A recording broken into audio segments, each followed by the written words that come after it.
Hey everybody. So I am on with our next weekly business micro trainings to talk about here in December about what's next when someone really is starting to make that decision to become a freedom fighter.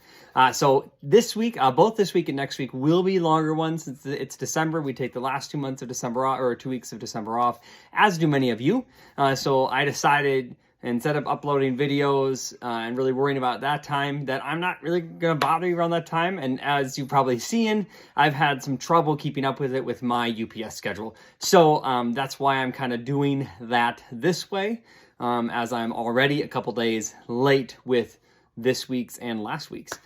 So really jumping into it, this week we are going to talk about the interview that you're having with somebody who's really thinking about it, and then immediate next steps. And then next week, we're going to be talking about some tools that you can utilize and what you can expect your role is as you're recruiting and what is expected of you up until when you become a director. So that's kind of what we're looking forward to. So today, the interview and the immediate next steps. So the interview, really just jumping into it, would be the 10 questions guide. So that is going to be your key in really having a good structured interview. So we have this we got from Beth Shaw, who coaches Jess. This works out really, really well. It's a guide of 10 questions that, here, let me move my fingers out of the way. It's a guide of 10 questions that can help with a couple different things.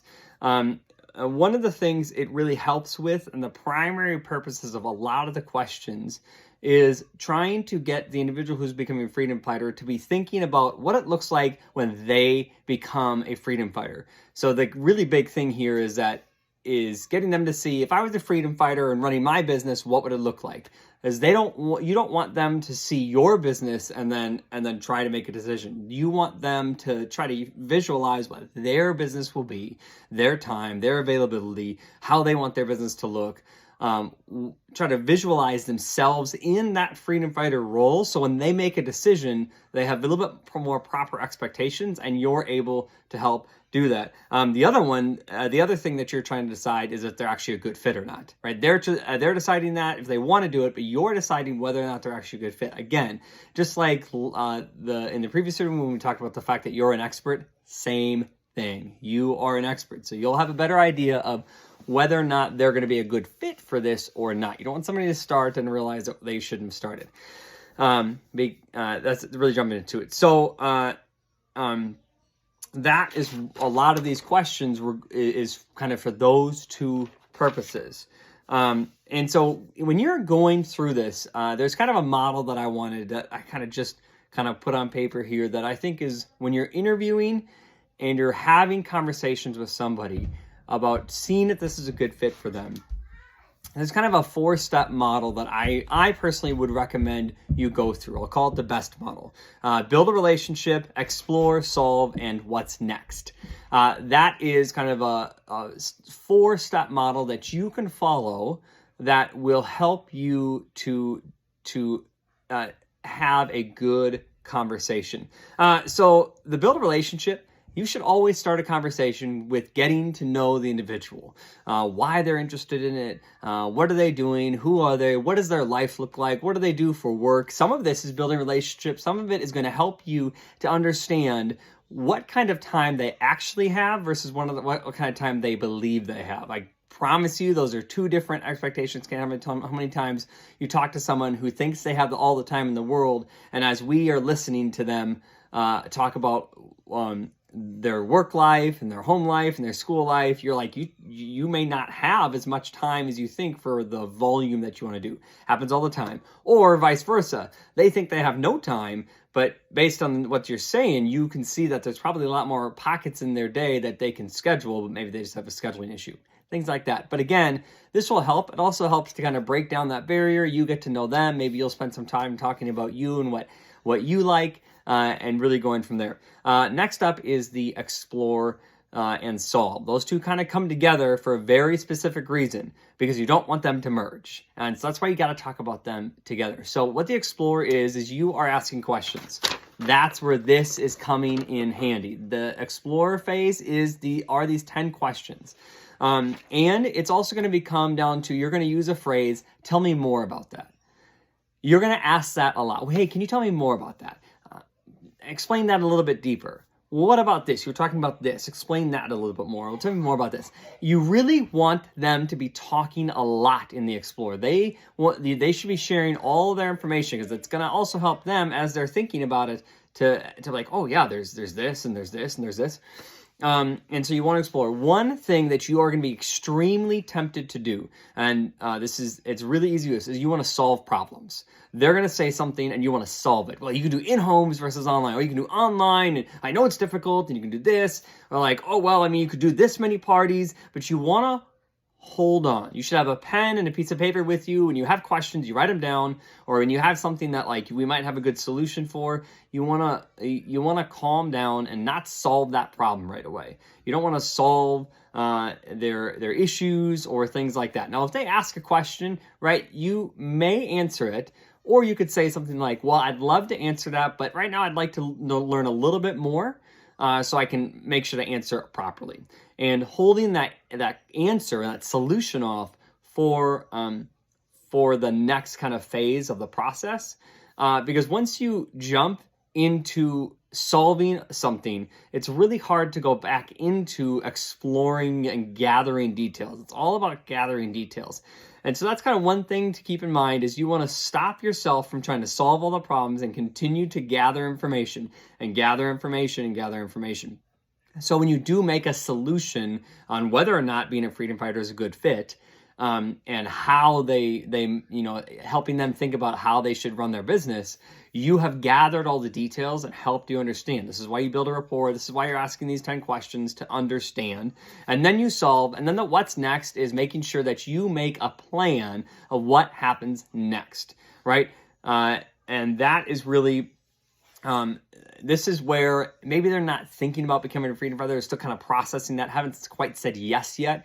You're going to give them an idea of like, hey, do these next steps. Test your market, see what it looks like. Ask yourself how you want to run your business. Make a plan of what's next, and make sure to say, hey, is it okay if I follow up with you in 3 days, right? Short timelines, 3 days to kind of see where you're at with these things. Or they may say, you know what, I really can't think about this until next week. Or, hey, you know what, I'm crazy busy right now, and I want to do this, but this wouldn't be a good time to really start. So I'm hoping to do it here, and between now and then I'll think about it. So maybe you'll follow up in a week or two just to see how their thought process is going. But again, what's next for that one? And then next up in the 10 question guides is, do you think, you as a freedom fighter, do you think that this business would be of a benefit to them?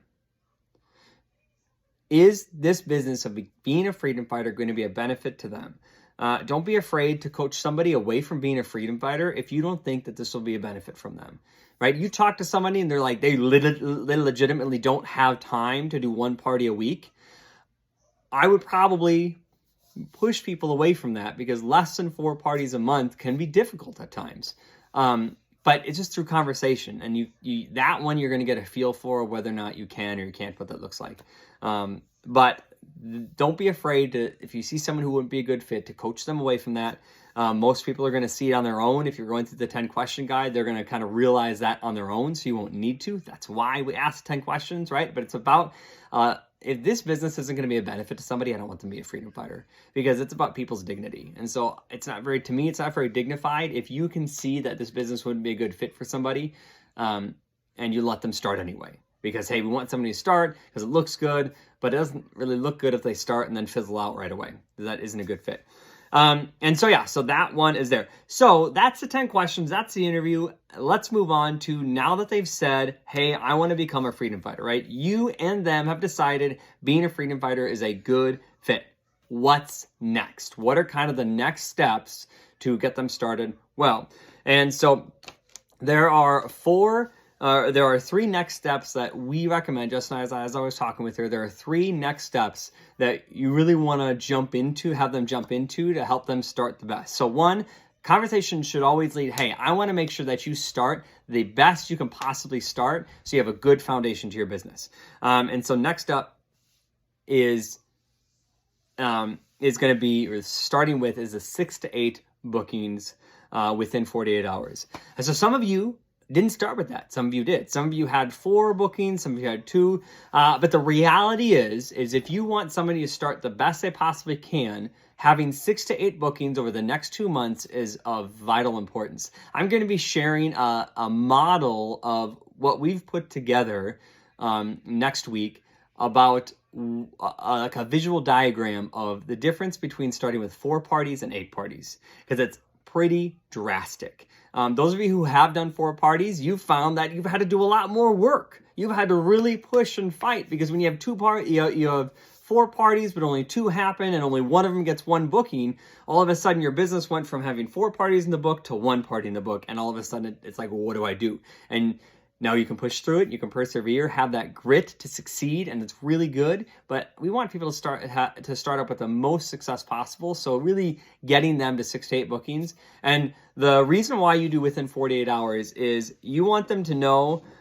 is it more than just talk? Right? You just talk in this big game, but you're not willing to put in the work. That's the question that we're asking. Are you willing to put in the work to get those 6 to 8 bookings? Here you got to use your judgment call. Are they putting in the work? Do they have any bookings? Do they have some? Have they told you, reached out to 100 people, got 4 bookings? It's like, hey, that is work that's being put in. That's really the purpose here. The 6 to 8 bookings, but we want their business to start off well. But the question here is, are they willing to put in the work? Because that's what the 6 to 8 bookings within 48 hours means. Are they willing to put in the work? This may not matter if somebody chose to book a party directly after their first party. Let's say somebody has a party, they get 6 bookings, and they say, you know what, I want to use the free credit to pay down the kit and use my 6 bookings as my start of my business.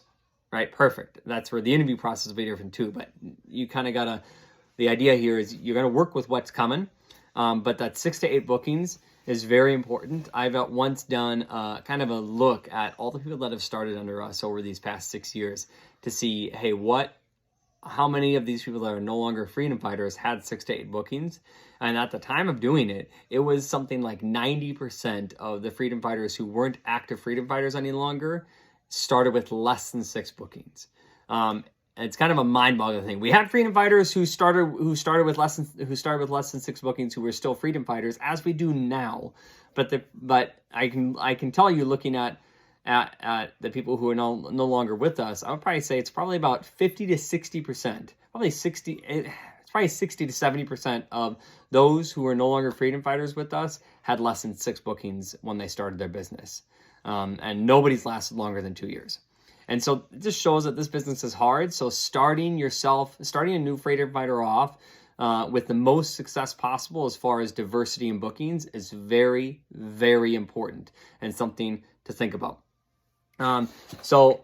Next up would be of the 3 things that you'll be doing. You want to schedule a launch party and a sign-up date. They may not be the same, because if somebody starts at their first party, that may be their launch party, but that's just kind of something that you have to recognize, have to look at, and have to go with. But the reality is you want to make sure you schedule the launch party and the sign-up date, because you want to get those on the books so they can start putting in the work.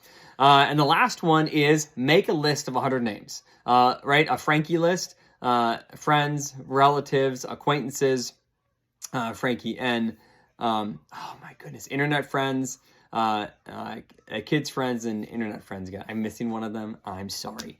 Just talked about this, but yeah, you've all seen the Frankie list. We've talked to you all about a list of 100 names. Just says 100, at 50 to 100. I say 100, because that's a lot. This business is not easy at times. It takes work. So are they willing to put in the work at the beginning to make a list of 100 names, or are they not? Because there are no bosses. You have support teams, but the reality is you're the one putting in the work. So if they're not willing to put in that work to make a list of 100 names, then maybe signing up maybe isn't the best option. Again, are they willing to do the work that's required, or are they just talking about it? That's what that is for. It's also to get them started. Those are the 3 things that we highly recommend. Those are the next steps. Again, that is getting the 6 to 8 bookings within 48 hours, schedule a launch party and a startup date, like a sign-up date. Generally, maybe it's 3 days before the party or at the end of the party, whatever you choose, whatever they choose, and then make a list of 100 names. Now, the crucial, most important thing to do after you've had this conversation is on your phone, put a time in to call them within 48 hours after that to ensure they did the work. This is very, very important. This follow-up is key. That 48 hours after you have that conversation, you are following up with them and saying, hey, how did it go? Talking and finding 6 to 8 bookings and making that list of 100. What does that look like? So that is the next steps. Looking forward to talking with you next week about kind of expected roles when you bring somebody on and some tools that you can utilize, both the company have and something that we have developed that can help you with a new freedom fighter. Y'all have a great week.